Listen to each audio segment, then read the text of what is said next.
We are going to start with Module 4 that will focus on KPIs and the importance of data management in logistics operations.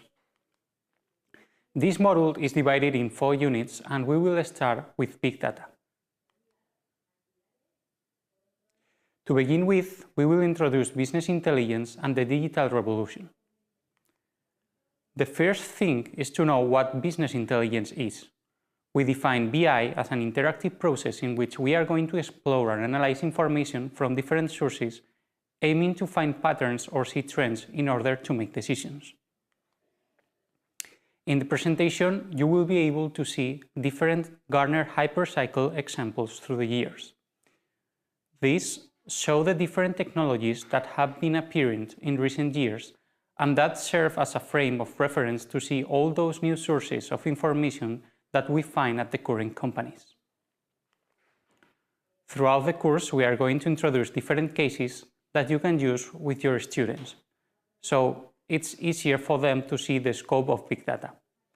In this case, we suggest the students to take a supermarket receipt, and with this, the students must analyze what decision they could make as a business, based solely on the data provided in the receipt.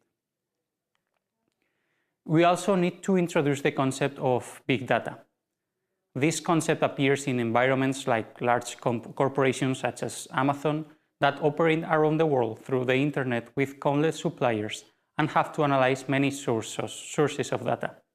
We can define big data with the 4 V's: large volumes of data at high velocity with a wide variety of formats and the ability to verify that this data is true and coherent.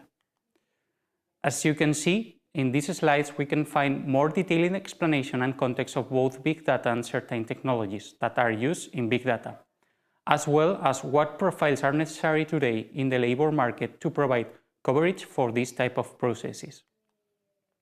We also propose different cases such as the use of big data in a soccer team, in a political party, or in an airline.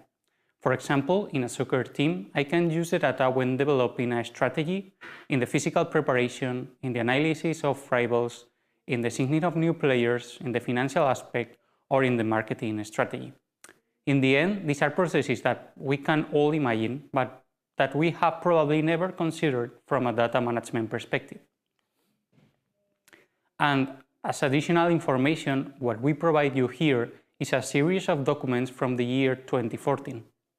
It may seem weird to use documents from almost 10 years ago, but many of the trends that you will see in them are still in a low degree of implementation and are still reference technologies.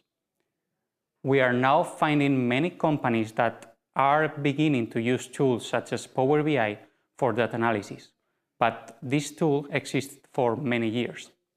Therefore, it's important to understand the evolution of these tools and the point of maturity at which our companies are.